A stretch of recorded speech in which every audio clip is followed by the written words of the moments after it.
Hey, everybody. This is Roman Polnar. Welcome. And today on this episode, I want to talk about how the financial aid system works. And the reason I want to have this conversation is because I've been getting a lot of questions over the years, and I've begun to notice a pattern that these questions are, for the most part, recurring. And I shouldn't say they're not all questions, some of them are comments. And I'm beginning to see that there is a certain number of knowledge gaps that parents naturally have due to no fault of your own. It's just everyone seems to have the same knowledge gap. So I want to make sure that we fill them in order for you to get more money to pay for college. So here we go. The number one thing I hear people say is this: oh, crap, colleges are expensive. And usually it's kind of fill in the blank. People use different expletives, but in most cases, people are shocked when their kids are seniors and they start looking at colleges, just how expensive colleges have become. And just a side note, colleges are actually the fastest growing cost of all expenses that American households have over the last 30 years. The fastest rising cost, just straight up, has been cost of college. There's no other cost that families and I pay for throughout the regular, part of your life, more than college expenses. Number two, once they figure out how expensive colleges are, they come asking about where they can get money to pay for college. And then once we have a conversation about how the financial aid system works and where they can get the money, inevitably, every time they say, I wish I had learned this sooner. Unfortunately, most parents that come to us already have their kids in the senior year of high school. They're either in the process of applying or they've already been accepted to colleges, and now they have to decide which school their kids are going to go to and how they're going to pay for it. And unfortunately, by then, there just aren't as many options. So if you're watching this with a younger student in high school, freshman, sophomore, junior, even if you've got kids in middle school, you're in a perfect place. So don't go anywhere. Keep watching, because what I'm going to tell you next is the most fundamentally important thing that you need to know. And if you don't, it's just easy to skip over these important foundational building blocks. And you're going to find yourself some number of months or years from now facing the same exact challenge that so many other families faced before you. And that's what I want you to avoid. So if you want to get the most amount of money, debt-free money, to help you make college more affordable, send your kids to great schools, and see them graduate without a ton of debt, then you need to understand how the financial aid system works, and I'm about to tell you. Now, first of all, we technically have two financial aid systems in the US, not one, but two. One of them is called the need-based financial aid, and the second is merit-based financial aid.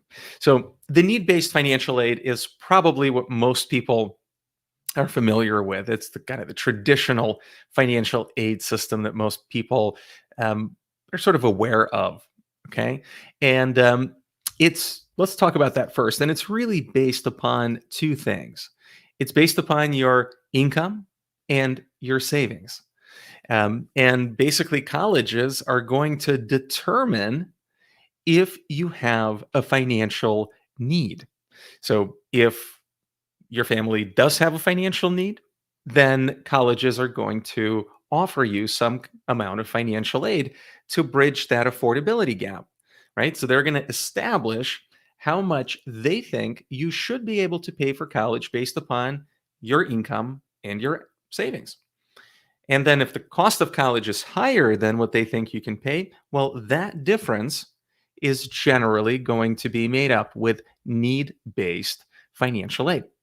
So the good news is that our financial aid system is not rocket science.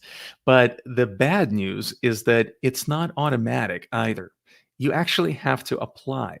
And this is believe it or not, a mistake that millions of families make every year. They sometimes just don't even apply because they just assume that once their kids get accepted to college, then colleges are going to reach out to them to ask whether or not they need money. And it doesn't work that way, unfortunately. So you actually have to do this before you apply in order to get the money from colleges.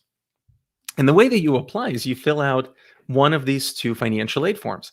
There are really only two, and they're not very difficult if you know what you're doing. The FAFSA is probably the most common financial aid application. And then about 400 private colleges use another form called the CSS Profile. And like I said, these are not terribly difficult forms to complete. The challenge, though, and this is where a lot of parents get tripped up, is that they don't know exactly how to complete them in the right way and sort of what to do. And second, no less importantly, is when. And so I see families year after year making some of the same mistakes that end up costing them a lot of money. And I shouldn't say that it costs them money. Rather, they don't get the money that they qualify or would have qualified for had they known what to do and when. They would have gotten a lot more money out of the financial aid system. Now, the what isn't very difficult.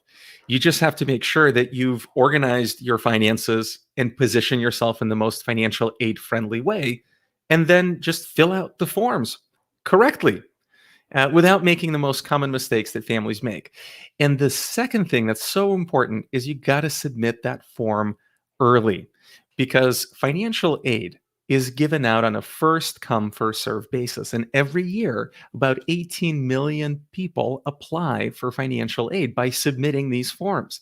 Well, these forms become available on October 1st of your kid's senior year in high school. And so if you wait, well, let me back up. Excuse me. They become available on October 1st of your kid's senior year. They're technically not, I shouldn't say due, until June of the next year. So a lot of people falsely assume that they have to get into college first, then they'll know how much it costs, and then they're going to apply for financial aid. And that's where they miss that timing element, because most colleges will give you their acceptance or their invitation to go to their school around late winter, early spring. Could be February, but usually in March. And then by May 1st is when you're technically expected to make your final decision. And that's where families sort of wait for. They think they'll get the acceptance letters in March and April, and then they're going to fill out the FAFSA. By then, most of the debt-free money would have already been given out. So what you want to do instead is fill out that form on the early side around October, November, so that you put yourself early ahead of everybody else in that financial aid line, so that by the time your kids get that acceptance letter in February, March, or April, colleges are also going to give you the financial aid at the same time. So don't start late. All right, well, that's more or less the basics of the need-based financial aid. Now let's switch gears and talk about merit-based financial aid. Merit-based has nothing to do with your finances. So a lot of parents who maybe are higher income folks, or maybe they have a bit more in savings, they still might need money to pay for college, but they just falsely assume that because they've heard higher income folks don't qualify for financial aid, that they don't even try. And that's a mistake, because merit-based financial aid has nothing to do with your finances. It's all about your student. And most specifically, it's about their accomplishments, or it's about the activities that they've been involved with. And sometimes it's just about their background. Now, it could be, based upon their academic merit or accomplishments, or athletic accomplishments, musical accomplishments, because of their leadership. Maybe because they volunteer, or because they belong to certain clubs, or they've taken certain initiatives, or they live in a certain part of the country, and different colleges want to have a well-balanced, student body. So the incoming freshman class should be well diversified. So colleges are going to look for students from all different backgrounds, walks of life. And if you play your cards right and you find the right match, right college fit for your student, and your student is going to be the right match for the college, well, that's when you would stand to get the greatest benefits, because a lot of those colleges will use financial aid, not need-based financial aid, merit financial aid, to attract your student to their school, because they're going to be a good addition. Now, the downside, just like with the need-based financial aid, you still have to apply. Like, unless your student is a star athlete and they're being recruited, um, otherwise, colleges don't know much about your kids. You actually have to apply in order for them to consider you for merit-based financial aid. And the good news, though, is it's not very complex. It's technically filling out the same two financial aid forms that you would have filled out to qualify for need-based financial aid. So this is the second biggest mistake that families make, is that they just falsely assume if maybe their income is a bit higher or they've been able to save a bit more, they might still need money, right? But they've heard that families like them just don't qualify for traditional financial aid, and so they don't even try. So don't do that. It doesn't matter how much money you earn or how much money you've got in savings. If you need additional money to help you make college affordable, fill out the financial aid forms. They're going to do double duty. If you're eligible for need-based financial aid, that's how you get on their radar. And if your student can get merit-based financial aid, which are basically scholarships, you'll still need to do the same form. So just complete it. The challenge here, though, is that some colleges don't have any money to give you. So it's really important around the junior year, maybe even earlier, start looking at colleges together with your student and make sure that you're finding a good fit set of colleges for your kids, right? Academically, experientially, based upon their major, field of study, the type of learning environment that the colleges have, but also make sure that these colleges are a good financial fit for you as a family. Make sure that they either have money to give you for financial aid if you're going to qualify, or that they participate in merit-based financial aid so that you can get some additional relief and not having to pay the full cost of college out of your pocket. Because quite honestly, 99% of all American households just haven't been able to save enough money to pay for college out of pocket, and they're dependent upon some other source of support. And unfortunately, because families make the same common mistakes of not positioning themselves correctly, not filling out the right financial aid forms, or not doing it on time, or not finding the right colleges that have money, they end up only getting loans. And we want our families to graduate from college without having to take on any debt whatsoever. And this is how you do it. And then the last thing I want to mention about the financial aid system is this. In addition to the need-based financial aid and merit-based financial aid, there's also another world of money that you can get from private scholarships. Let me put that up on the screen for you. Because private scholarships have nothing to do with the government or colleges. It's a completely independent system. And the good news is that there is so much money that is available that you can start going after at any time. There are no deadlines. Well, there are deadlines for each scholarship, but there isn't a financial aid season per se. You can start looking at scholarships when your kids are still in grade school. Most private scholarships are still available for high school seniors, and then for college, year 1, 2, 3, and 4. But you can also start looking for them early on. The challenge with private scholarships is that you have to apply each one individually, which takes a lot of time and effort. The need-based and the merit-based financial aid is a lot easier. And a lot of people are intimidated by that system because, honestly, it is overly complex. And there's so many moving parts, and it's out of date, to be perfectly honest. It's just not a great system.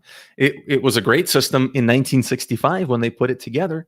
It was a pretty good system for about 10, 15 years. But as we got into the late 70s and early 80s, the cost of colleges began to take off, and the financial aid system just didn't have enough money in it to just bridge that gap with scholarships and with grants. And so that's when loans came into play, and that's what really ruined our entire financial aid system, because parents now and their kids began to rely on student debt.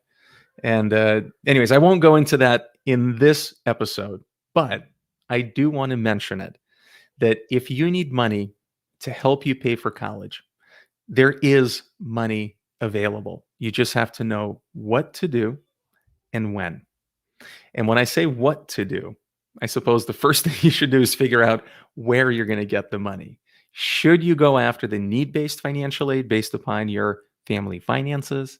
Should you go after colleges that have money for merit scholarships? Or should you look at the private scholarship system to supplement and get money to help you make college more affordable? So I hope this has been helpful.